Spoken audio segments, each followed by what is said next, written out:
What makes a better world? A better world is a world where all human beings can thrive. A more tolerant, caring, harmonious world. A world where every action counts. Where women and girls can share their vision and achieve their dreams. A world where they can thrive.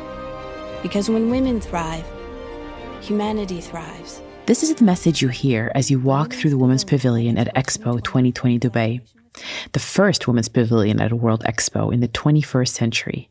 So why is it important now to dedicate a space for women? This principle of women being equal partners in nation building has seeped into everything that we do.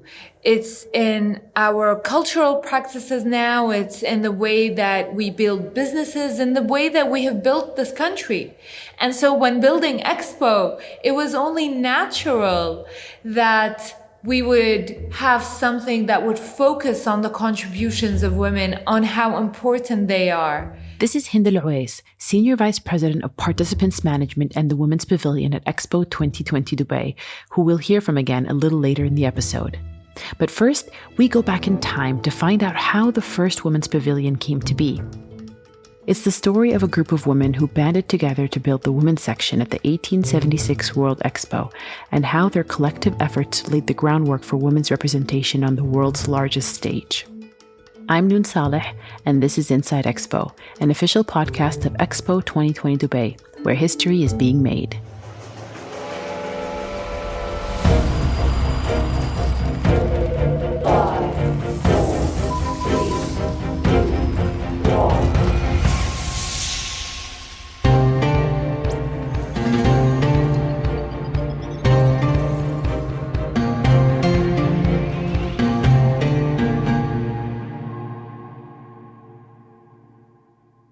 Our story begins in Philadelphia, USA, in the spring of 1873, where the country is busy preparing for the first World Expo to ever be held on U.S. soil in 1876. This centennial exposition would mark the 100th anniversary of the signing of the Declaration of Independence. On this occasion, Elizabeth Duane Gillespie and the Women's Centennial Executive Committee were tasked with raising funds for numerous festivities that would mark the occasion. A lot of the women involved in the committee had been active in some way during the Civil War on behalf of the Union, the northern states, whether it was raising funds, whether it was volunteering at hospitals, and they put their efforts into creating their part of the exhibition. This is Dr. Dolores Pfeiffer-Scheer, a historian who has written a dissertation on the women behind the first expo in the United States. So Gillespie and her cohort, they were tapped to help raise funds to get the centennial going. And again, these women were well connected. They traveled in elite social circles. And because of their efforts, the United States Centennial Commission was able to raise much more money than they would have had they not tapped these women. And they did a fantastic job fundraising for the centennial celebration. They threw centennial teas, parties where they served tea, sold teacups, played music, displayed art, and honored the founding mothers of America. In her autobiography, Gillespie writes that just one of those teas raised nearly $3,000. That's almost $75,000 in today's money. And their praise is lavished upon them. The organizers of the fair, they had promised the women a spot, a place to put an exhibition together in the main hall. And then boom, they turned around after they raised all this money and said, no, we don't have room for you. Sorry.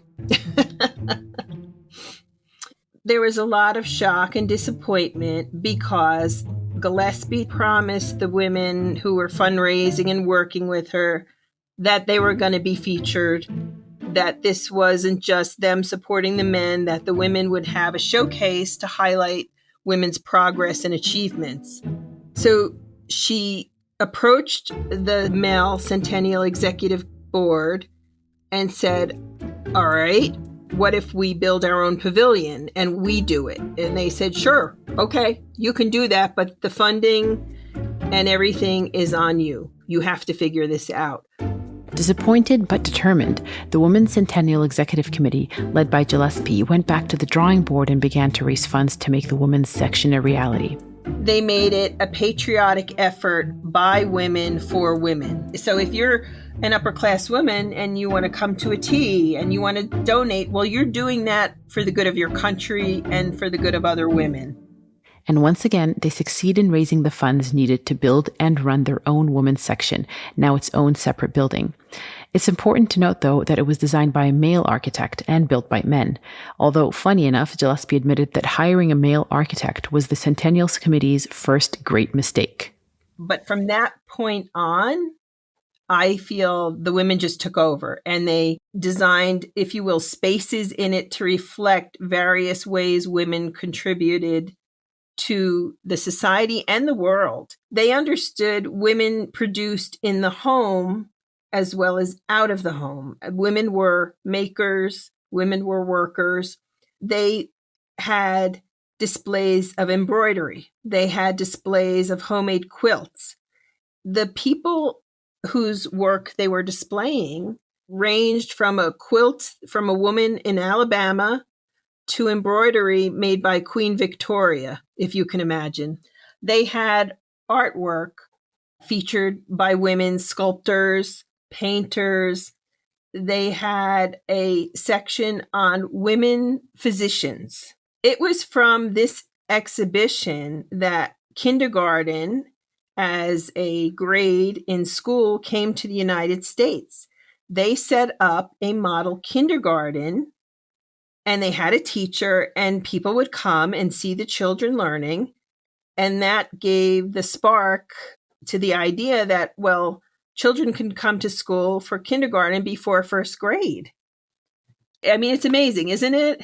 Of course, the women's section had its critics, men and women alike, who dismissed what was on display as not being special or radical. There were men who wrote reviews on the pavilion who said, oh, a quilt from somebody in Alabama, that's ridiculous. That's not work. That's, why should we be impressed? Things like that. I would call that criticism selective because of featuring women as teachers, featuring women as engineers, featuring women as physicians.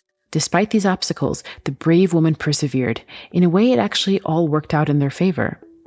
I will say that the pavilion ended up being better than a space in the main hall, which they all acknowledged. It's just the process of getting there was hard. But once that was instituted, that then became part of other fairs and expositions. This expo indeed has led to expanding the role women had at expos going forward. And by the Chicago Expo of 1893, there was a so-called board of lady managers who were in charge of organizing and managing a women's pavilion, all built and run by women. At a time when women often were in the shadow of men, women's pavilions offered a space where women could prove their entrepreneurial skills and creative spirit. Eventually, the participation of women was no longer limited to a specific pavilion, however. They managed national pavilions and ran expos, like Hissa al-Usaili, who was the first female Commissioner General of an Arab pavilion, the UAE Pavilion, at the Seville Expo in 1992. This brings us to today, to Expo 2020 Dubai, led by Her Excellency Reem al-Hashmi. Over 50% of this expo staff are women, and this year the decision was made to bring back the Women's Pavilion, decades after its last appearance. Just as much as they needed a space in 1876, we definitely need that today. I think that women's voices are increasingly being heard and yet diminished at the same time. So I think having a pavilion now is vital. The Women's Pavilion at Expo 2020 Dubai looks to shift perspectives on what women bring to the table and to project a wider message to the world that it's time to work against gender inequalities that still exist today.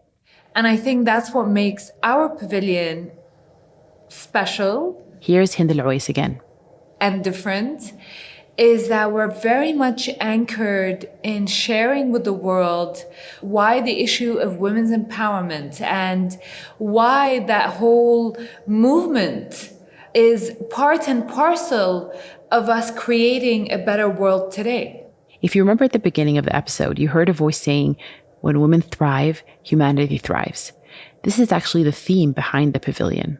And it's simple, right? It is this idea that you empower women, you empower the world. We need to recognize that gender equality and women's empowerment as an agenda is not only the right thing to do, it is the smart thing to do. If we are not able to truly put women at the center of everything we do, our road to progress, to sustainability, to ending poverty will not be successful. The pavilion is presented in collaboration with Cartier, the international luxury goods brand. Shaping the pavilion's footprint and impact at the expo are Hind and Sophie Duyro, managing director at Cartier Middle East.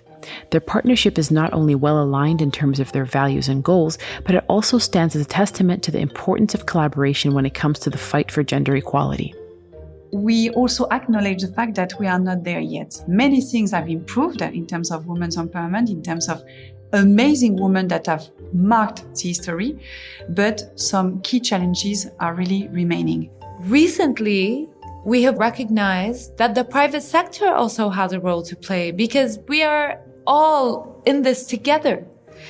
And so when the possibility of partnering with Cartier came about, it was something that we felt should be emulated by others. We have to adopt a more rigorous, multi-stakeholder approach to enable us to deal with our issues more effectively, because the issues don't have a border. They don't affect one group of people, especially when you look at gender equality and women's empowerment. No country in the world has been able to close all its gender gaps. And this is a great example of different stakeholders coming together and working together. So we asked Hind and Sophie to describe to you what the experience of visiting this pavilion is like. As you take a journey through the exhibit, it's a very beautiful space, but there's also a lot of learning. So the content curation was jointly done by Expo and by Cartier.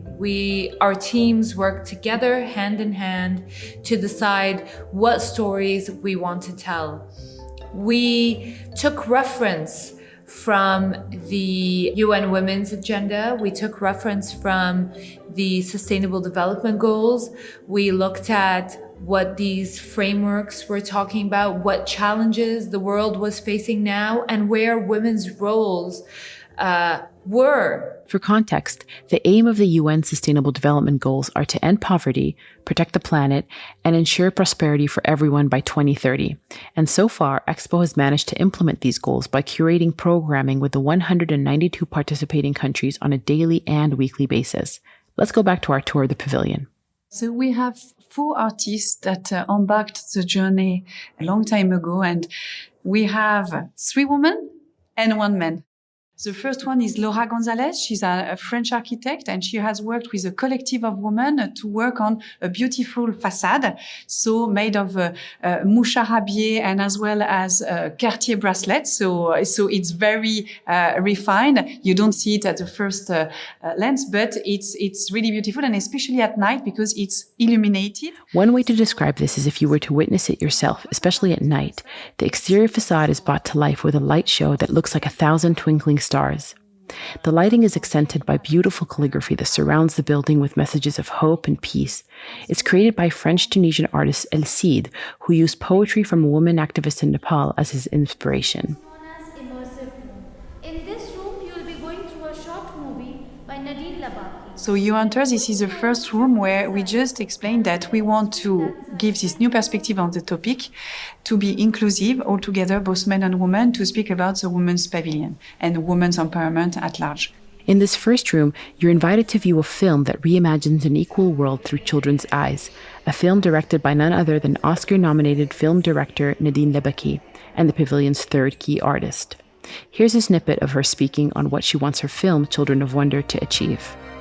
When I got the opportunity to start working on this film, I thought I want to search in the world for women, young women, who have initiated some kind of change.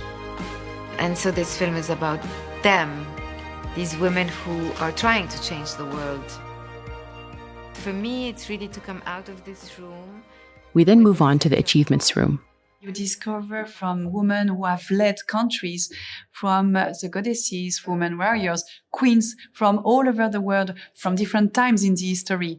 Then you move also to the women who are running their country today. The idea was always to tell the story that women have always been a part of it. Women have always been driving progress. Women have always been leading nations, protecting their people, going to war for their lands. And it is due to them that ceilings have been broken and that we have accomplished the things that we enjoy today. But somehow, somewhere along the way, all of these contributions were forgotten and women became marginalized. And so this room is really to remind us of all the amazing things that women have done. Achievements are often accompanied by challenges, the focus of the next room in the journey. We're not trying to paint simply a rosy picture, not anchored in the reality that women face. When you look at access to resources, women have to walk 200 million hours per day all over the world to get water. When you think about people facing hunger, there's 690 million of them. 60% of those are women, because women want to feed their families first, and so they get left behind. When you think about poverty, 70% of the world's poor are women. And the challenges, are too great for us to encapsulate in one space. So what we have tried is to take you through, but not overwhelm you and not leave you feeling depressed, because the picture can be depressing. But we take you through the challenges just as a reminder before we get to the solutions room, where we tell you that we can work together to end the inequality. And here's a beautiful room that is light, that is... Ayakum, welcome to Solutions Room. The fourth room, the Solutions Room, is a space dedicated to demonstrating that global issues are women's issues, and women's issues are global issues. The goal here is to inspire visitors and empower them to take a pledge and make a change, whether that is at the individual, organizational, or global level. I can tell you, I came with my kids and many friends of them. We did the tour and they were very surprised because they didn't know. It's educational. And I can tell you that for kids, it's educational as well as for adults. We had lots of ministers, delegation, and they were amazed by all this knowledge that you have in the room. Because when you put that all together, you realize, wow, in fact, yes, it's true that women are really part of the world and we need women for this world to be sustainable. The Women's Pavilion's display and pursuit of solutions is not just limited to this room, however. Across the 6 months of Expo 2020, the Women's Pavilion will host an array of events, programming, dialogue that will not only enhance knowledge and understanding of gender equality and women's empowerment, but it'll also drive tangible, collaborative action that can be shared with the world. These include a Women's World Majlis to address the role of women in creating a cleaner, safer, healthier world, and the Women in Arabia and Islam series, highlighting real-life stories of women who have led the way throughout history, inspiring other women from across the world to reach new heights. But perhaps the largest and most important role for the Pavilion is to launch a dialogue on International Women's Day on March 8th, 2022, by hosting a global forum under the theme of Creating New Perspectives. And for us, this is really the starting point of programs and initiatives that will be launched on that day.